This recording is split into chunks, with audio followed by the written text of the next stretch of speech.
포천 시민 여러분, 포천 시민 여러분, 박용국 후보 국회로 보낼 준비 되셨습니까?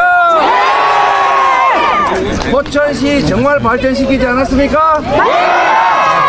제가 경기도지사를 할 때 정말 여러 시군들이 있는데 그 중에서 시장 군수 중에서 저를 제일 많이 괴롭힌 사람이에요. 제가 여러분 아시지 않습니까?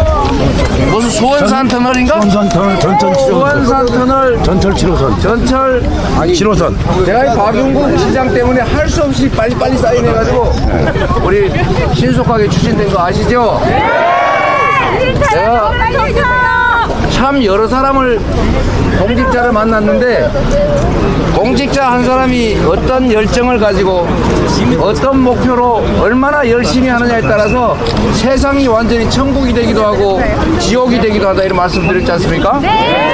저도 시장으로 또 경기도지사로 잠깐 공직자로 일했는데 정말 경기도지사의 한 시간은 1,400만 시간의 가치가 있다. 포천 시민이 몇 명입니까? 14만 5천입니다. 14만 명을 관할하는 포천시장의 한 시간은 14만 시간의 가치가 있다. 이 생각을 진짜로 실천하신 분이 박용국 시장이었습니다.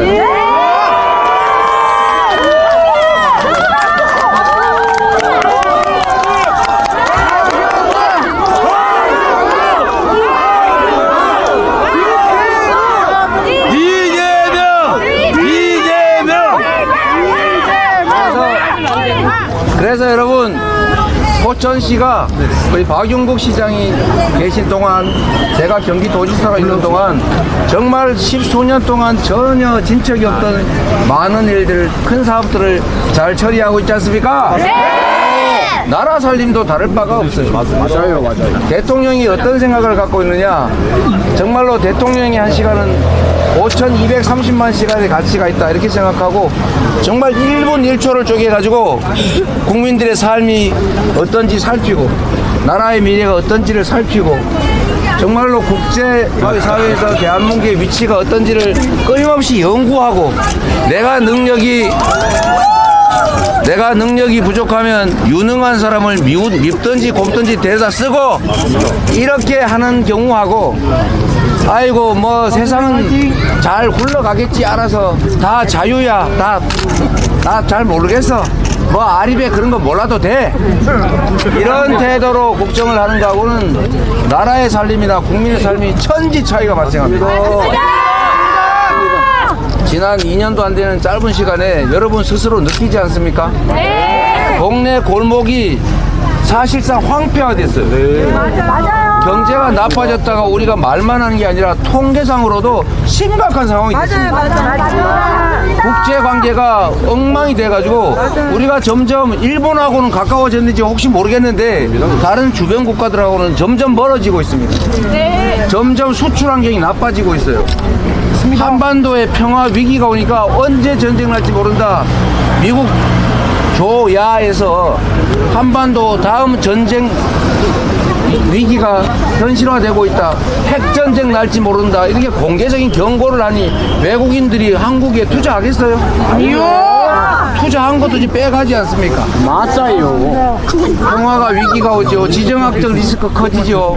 한반도 리스크가 점점 커지니 경제 상황이 나빠지는 데다가 주변 국가들하고 외교는 또 엉망진창 아닙니까? 맞아요. 그러니 물건 팔려도 아이고 한국 상품 싫어 한국 싫어 이러다 보니까 수출 기업들이 수출을 못해요.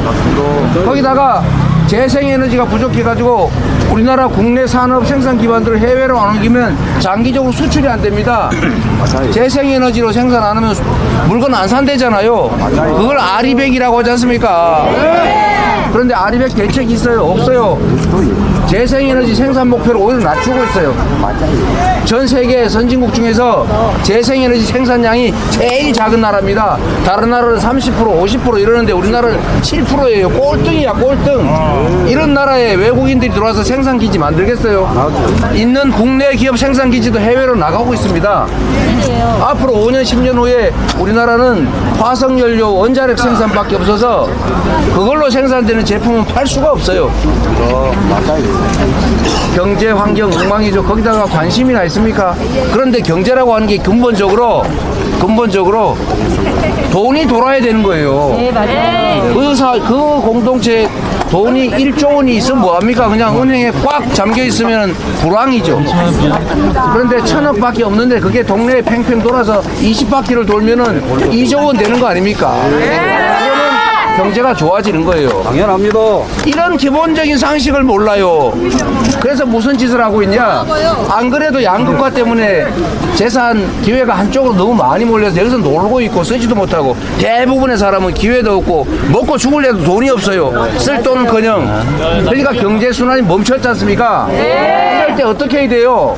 산더미처럼 쌓아놓은 데에서 조금 헐어서 많은 사람들한테 기회를 주면 그게 돈이 돌잖아요. 맞습니다. 그러면 그것도 세금 거치잖아요.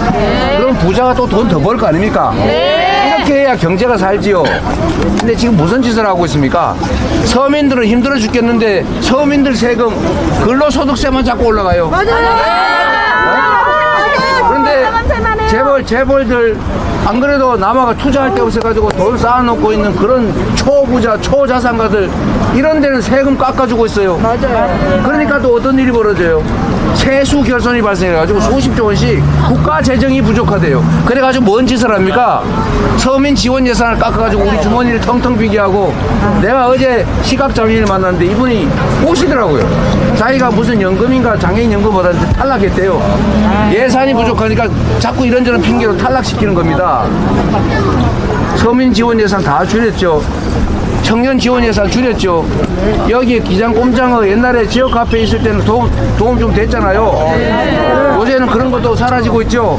지역 카페 지원 예산도 영원 만들어가 깎고 있는 거 민주당이 겨우 싸우고 생 난리 쳐가지고 3천억 회복해 놨지 않습니까? 와, 하는 게 아니에요. 그것뿐입니까, 여러분? R&D 예산을 삭감하는 이런 미친 나라가 어디 있어요? 우리가 아무리 가난해도 먹고 살기 어려워도 자식들 공부는 시켰잖아요. 몸값 하나서라도 공부를 시켜서 이 나라가 여기까지 왔습니다. 아무것도 가진 것도 없는 나라에서 그래도 국제 경쟁력 가지는 건 우리가 다음 세대들 배 골아가면서 논밥 팔고 소 팔아가면서 가르쳐서 이리 된 거 아닙니까? 국가도 공부를 해야 돼요. 다음 세대 과학기술자들을 길러야 됩니다. 연구개발에 투자를 해야 돼요. 그래야 국제 경쟁력을 갖습니다. 그런데 IMF 때도 안 깎던 연구개발 예산, 국가 연구개발 지원 예산을 5조 2천억씩이나 삭감해서 이런 무지한 정부가 어디 있습니까, 여러분? 지금 연구개발할 과학도들이 이제는 우리 실업자도 있구나. 원래 대학원 다닐 때 정부 R&D 예산, 지원 예산으로 연구하고 먹고 사는 거예요. 맞아요. 그래서 기업에도 가고 하는 겁니다. 그런데 지금 대학원 가도 이제는 한 달에 200만 원 받던 지원금이 80만 원으로 줄어가지고요. 학교를 못 다녀요. 해외로 다 탈출합니다. 중국 같은 나라가 빨리빨리 오라고 우리 지원 줄 테니 오라고 꼬시고 있어요. 인력이 다 빠져나간다고, 연구개발 인력이. 이 나라 망치는 짓거리를 하고 있으니 나라가 정상이 되겠습니까, 여러분? 그러니 먹고 사는 게 어려워지는 겁니다. 재벌들 세금 깎아주고 재정 부족하다고 서민 지원 예산 줄이고 그러니 동네가 싹 말라가잖아요. 네, 맞아요. 사람도 마찬가지입니다. 심장이 커가지고 여기다 피 잔뜩 모아놓고 아이고 심장이 저거 안 되겠네. 별도 피주머니 하나 만들어가 여기다가 피 모아놓고 그래서 손발에 피가 부족해서 손발이 썩으면 사람이 삽니까? 아니요. 경제도 다를 바가 하나도 없어요. 맞습니다. 골목에 돈이 돌아야 됩니다. 서민 주머니에 돈이 들어와서 돈이 돌아야 생산도 늘어나고 GDP도 늘어나고 세금도 늘어나고 재정도 늘어나고 그래야 기업도 돈을 버는 거예요. 이 얼척 없는 사람들아, 이 정부의 관료와 정치인들이 이 모양입니다. 이거 그냥 가만두면 어떻게 되겠어요? 가만두면 어떻게 되겠어요? 나라가 망합니다. 이미 나라 망조가 들었어요. 맞습니다. 어떻게 2년도 안 된 시간에 이렇게 나라를 망칠 수가 있습니까? 경제 망했죠. 민생 망했죠. 여기 아싸 곱창 죽겠죠. 골목이 죽어가고 있어요. 서민들이 죽어가고 있다고요. 사람으로 치면 손발이 썩어가고 있다 이 말입니다. 경제 민생 폭망했죠. 한반도 언제 전쟁 나도 정말 이상하지 않은 나라 됐지 않습니까? 그뿐이에요. 이에 세계에 자랑하던 민주국가가 요새는 나도 말하다가 이거 혹시 고발당해가지고 끌려가는 거 아니야? 그래가지고 말할 때마다 스트레스 해가지고 힘들어 죽겠어요. 뭐 이런 나라가 있습니까? 말도 하는 거 힘들잖아요. 입을 틀어막지 않습니까? 귀를 틀어막잖아요. 독재화가 진행되는 나라라고 스위스 연구소에서 그렇게 발표를 했어요. 이게 무슨 이런 망신이 있습니까? 해외 교민들이 창피해서 못 살겠대요. 한국 사람이라고 하지 않고 싶대요. 2년 전까지 한국 사람 그러면은 막 대접하고 이랬는데 요즘 한국 사람 보면 이렇게 본대. 니네 나라 그 무슨 나라가 그러냐? 창피해서 못 살겠다는 겁니다.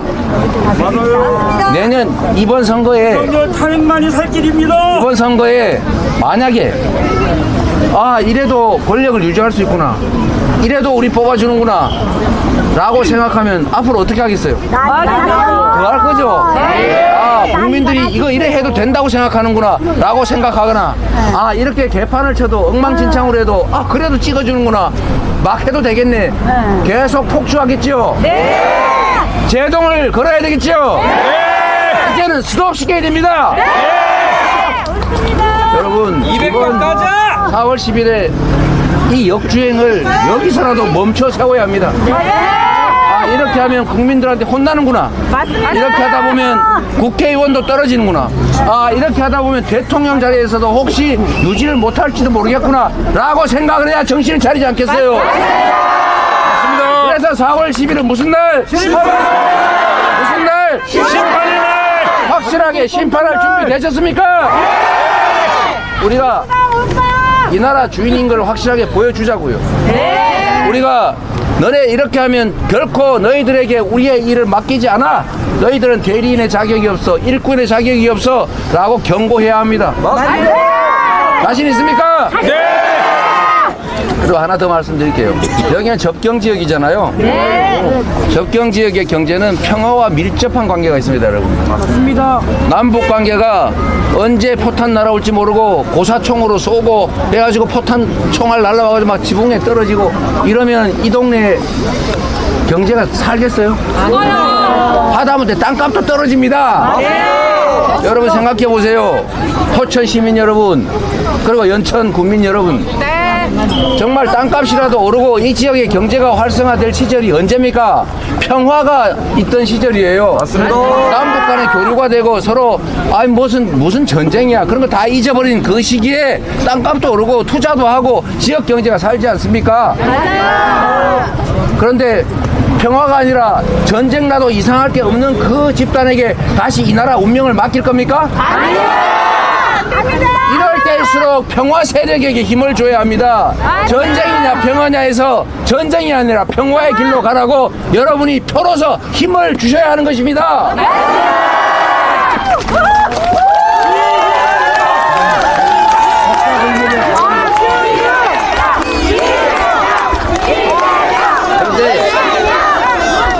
그런데 최근에 보니까 혹시 박용구 후보 이거 안 될지도 모르겠는데 이런 걱정을 하게 되지 않습니까? 여러분이 그런 걱정 싹 없애주실 거죠? 우리 박용구 후보 열심히 일한 분이십니다.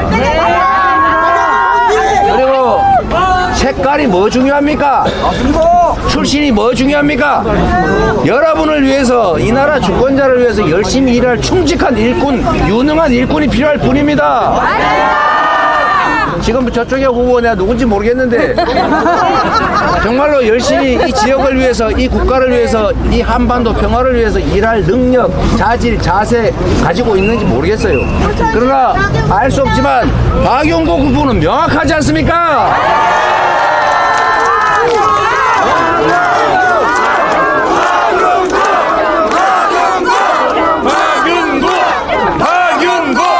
우리 박용국 후보 정말 가평도 얘기해 주세요. 멀리서 가평, 왔습니다. 그래, 포천 가평이지. 가평을 내가 못 갈 것 같은데. 우리 가평 국민 여러분께서도 네. 정말 이런 유능한 사람이 있어야 경제도 살고 지역도 발전합니다. 네? 정말 열심히 지역을 위해서 막 여기저기 매달려서 내가 뭐 생기는 거 없어도 힘들지만 정말 죽으라고 뛰는 사람, 우리 박용국 씨 후보만한 사람 봤어요? 확실히 없어요, 여러분. 우리 가평 국민 여러분, 힘을 주세요.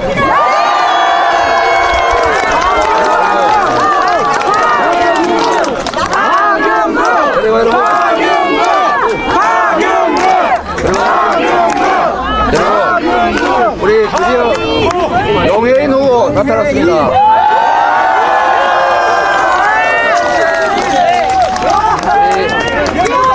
제가 여러분 말씀드리지만 더불어민주당이 독자적으로 일당이 돼야 됩니다.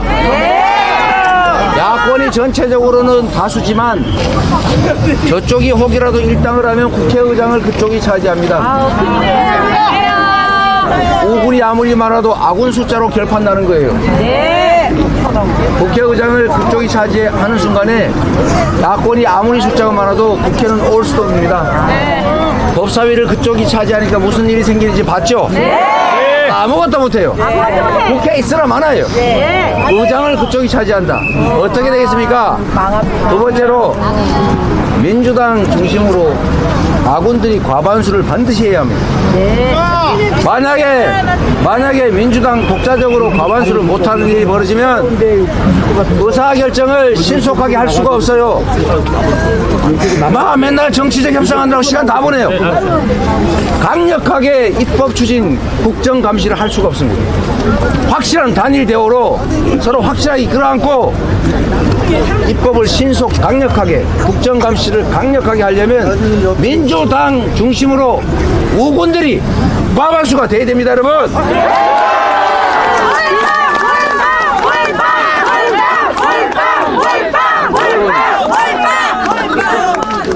낭만의 시기는 아닙니다, 여러분. 지금은 엄혹한 시기입니다. 냉정하게, 정말로 냉정하게 판단해야 될 시기다. 우리 용해인 더불어민주연합 대표 겸 상임선대위원장 말씀을 잠깐 듣도록 하겠습니다.